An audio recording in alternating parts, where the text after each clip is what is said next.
I'm Pastor James E. Gilmore Sr., Senior Pastor of Grace and Twine Ministry. We have an awesome segment here this evening. We want you to enjoy. We're going to talk about real estate and some of the things that you can do. It's coming from the book of Acts, the 2nd chapter, the 43rd verse through the 47th verse. And they sold their possessions in the church and gave it to those that were in need. Enjoy yourself. Have a nice day. Hi, welcome to Grace and Twine Ministry, GEM Press. Today we have something special and exciting to talk about. We have an interesting topic that we could go over today. Guess what? We have something that we have in the church that I've been thinking about in the book of Acts, the 2nd chapter. In the 43rd through the 47th verse, it talks about the church coming together in the community and selling their possession, and nobody had need when they parted their possessions. But we got to realize that there's a lot of things that's happening in this day and time, and this is not a new thing. It's an old thing in the book of Acts. This evening we have somebody with us that can share it with us. And I was thinking about if we could sell our possession, maybe a home would be your possession that you sell. And you would have to have that information that you need to sell your house. So I have a few questions here, and I have somebody with me today, Sister Deborah Cumming. She's a realtor in the church, in the community. And she's going to tell us a lot about what we need and the information that we could use to really sell the homes. And maybe you want to try that in your church. Sell possessions, sell your home, and apart it and help people in the community. You never know. So we have somebody here today, Deborah Cummings, and she's a realtor, and she's an awesome realtor, and she can give us some information. Now I got my questions here, and I want you to take some notes this evening to make sure that you got the information recorded and you want to write it down and do some things. This is Sister Deborah Cumming. She's a realtor, and I got some questions for her, and a few questions that I want to ask her.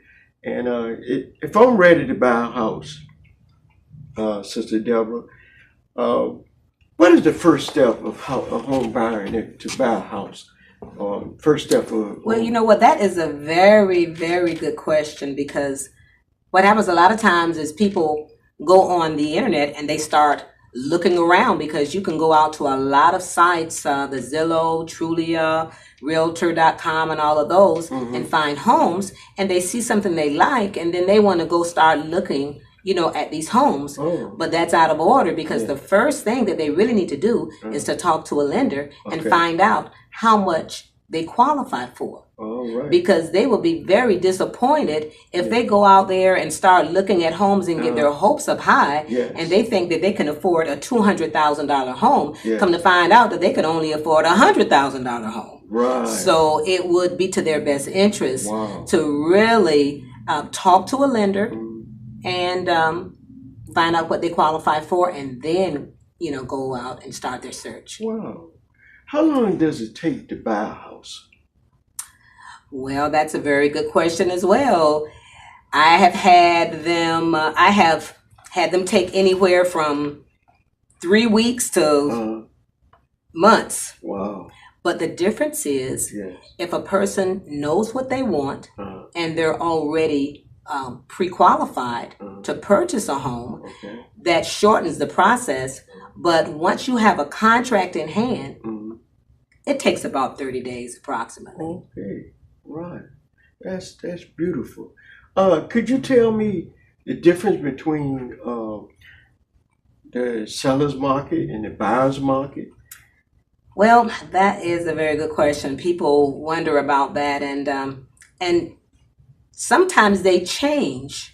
They can change really at a moment's notice, but a seller's market is when you have more buyers than you have inventory. Okay.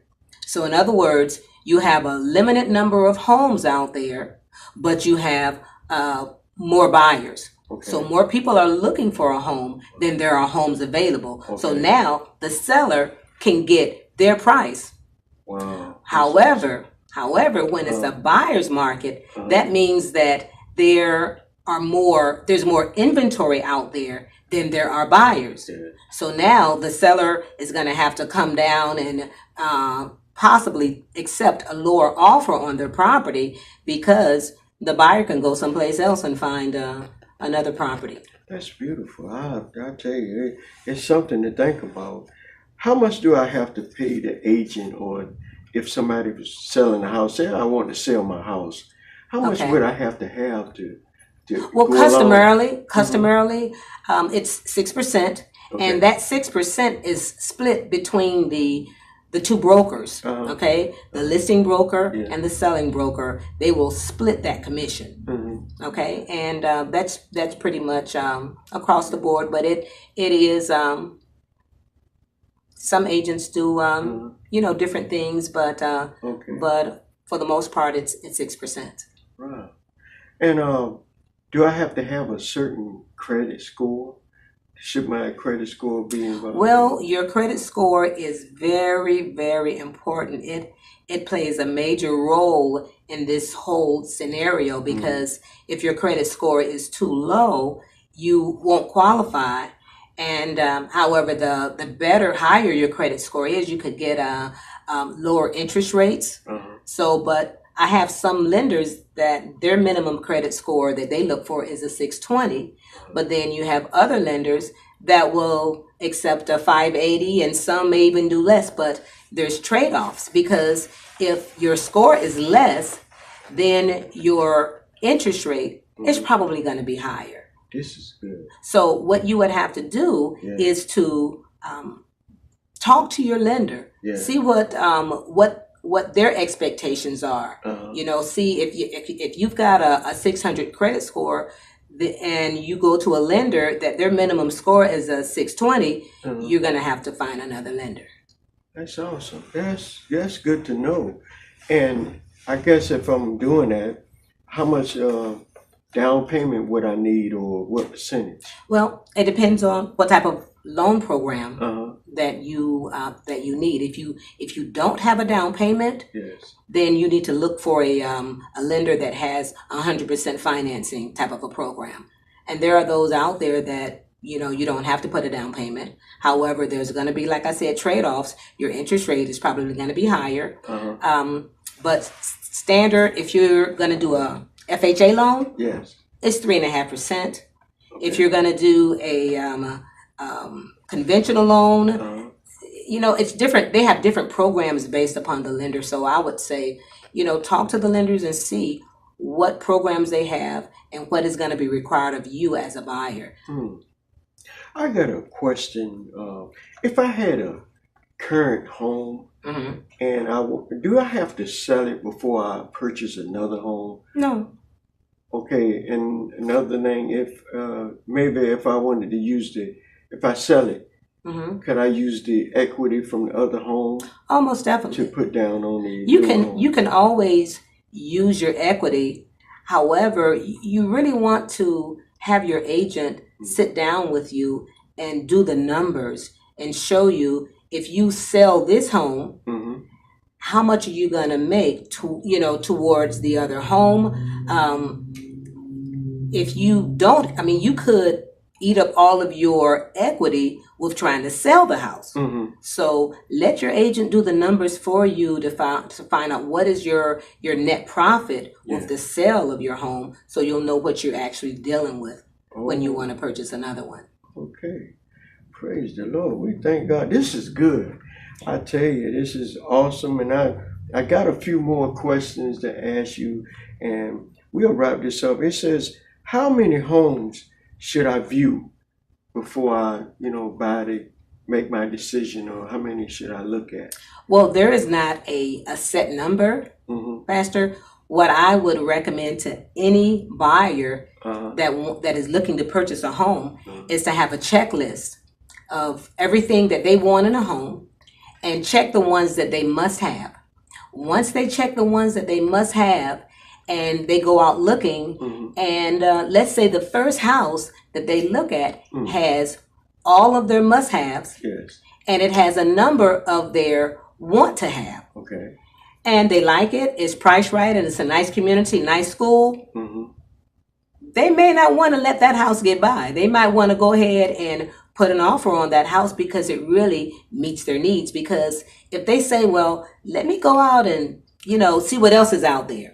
So they might, maybe the next day, go back out and see what else is out there. And they would say, no, I don't really like any of these, and come back to that one. Yeah. It may be gone in 24 hours. Oh, wow.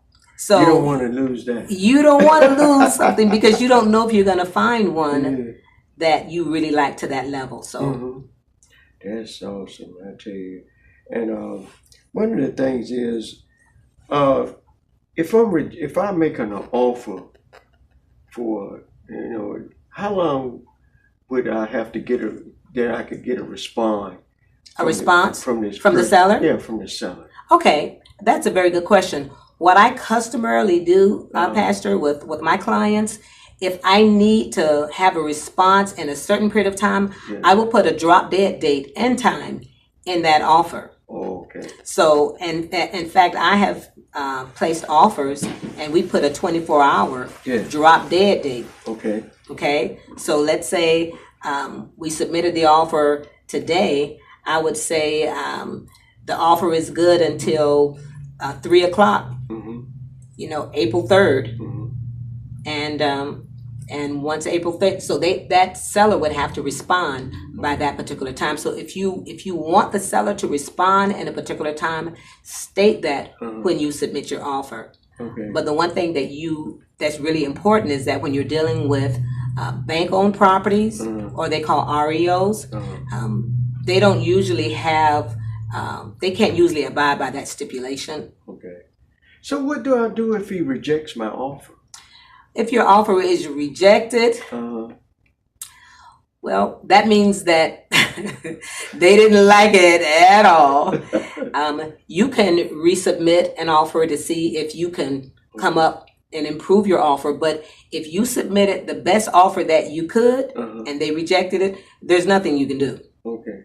But if you can, let's say you drop the purchase price down $10,000. Okay. Okay. And they just like, oh, cut. I'm not even going to respond to this. Well, you can submit another offer and come up maybe, $5,000 or $7,000. But if you really like the property, don't nickel and dime it. Just, Okay. give them what they want. That's awesome. I tell you, because I would be thinking about making a counter offer. That's for sure. And once I purchase the home, should I order an inspection for the house? Oh, most definitely. Okay. You should always order a home inspection because that's going to be somebody that's going to be working on your behalf to make sure that this particular investment, because you're going to be spending a lot of money and over a long period of time, you want to make sure that this is a quality home that you're getting with quality workmanship. Okay. And that's what your home inspector is there for. Now, there's things that they can't determine. They don't know what's behind the walls and, that sort of thing. But outside of that, they do a pretty good job of... Okay. And should I do a final walkthrough? Because I know once I purchased the house and I found out something's missing, should I actually do a final walkthrough? Because, I mean, you should always pay for it myself. Well, you should always do a final walkthrough. You don't have to have an inspector, a home inspector, go with you with a final walkthrough. Okay. No, you can just do that with your agent because at that point, you just want to make sure that the house is in the same condition that it was, when you viewed it the first time. Now, if there were issues underneath the house that the seller was supposed to repair, underneath the house or in the attic space, you may want your home inspector to go underneath or go in the attic and make sure that those things were done because, you don't want to have to do that yourself, and your agent is, not going to be able to do that. Okay. So, Pastor, can we go back and talk about what you were expounding on with Acts and saying that people were selling everything or their homes and stuff and bring the money into the church. And can you expound on that a little bit? Because I don't know if I really was, kind of in tune with that. What they was talking about after Peter preached and the apostles had gotten together, there's some things that fell over the church, and they were baptized and they had changed their attitude towards the church itself. And what they did was, it was the miracles and signs that happened that they came on the same common. And they had got together and sold one another's possession to those that had need in the church. Okay. It wasn't on the outside or in the community just giving it away because we don't have a soup kitchen to give away. Okay. Well, what happened is they in the church daily, they broke bread together and they began to sell their possession to those that had need in the church. But Pastor, I mean, I don't know how many people are at that stage where they are ready to sell their homes and bring the proceeds into the church, because I know personally, I can't see myself doing that. Now, I tell you what I would do. With property that I have, I would make it more affordable. If somebody is experiencing a financial hardship, then I could make that property more affordable, or make the security deposit more affordable, or reduce the rent or something like that. But I can't see selling that house and just giving the money to the church, because they were operating at a different level back then. They were, you said it yourself, there was signs. The Holy Spirit was moving, there was miracles. The Holy Spirit was leading them to do that. So that was a whole different kind of framework than we have right now. People are trying to get possessions. Now, one of the things that I see that he said, the works that they did then, we could do greater works. So there is an opportunity to get to that level. There is an opportunity to get to that level, but it starts in the spirit. Once the love begins to flow in the church and it's real, and the Holy Spirit is moving in us and through us, with the signs and the gifts of the Spirit are in operation, there ain't no telling what He would tell us to do or impress upon us to do and to give, because it all belongs to Him. Exactly. It all it's more than 10% belong. It all belongs to God. Awesome. But we have to do things in order, in my opinion, because if somebody said whatever, everybody's selling their their homes and they're giving the money to the church, and they'll be like, okay, so where am I going to live? But like I say, in the church, it can change, and that's all we because they did it then, and it worked out. God can work out again. Okay. I do agree with that. I do agree with that. Amen. All right, there you have Deborah. She gave us some good information that we can use. If you are thinking about doing this in your church and you're thinking about buying possessions, buying property, and selling the possessions that you have, to help the community and help the church, this is what you want to do. Get the information. Deborah is at Grace and Twine Ministry, and also you can come and visit us. And Deborah, she's our prayer and praise worshiper at Grace and Twine Ministry, 1080 George Washington Highway, 8 o'clock service and 10 o'clock service. We want to see you there. Thank you.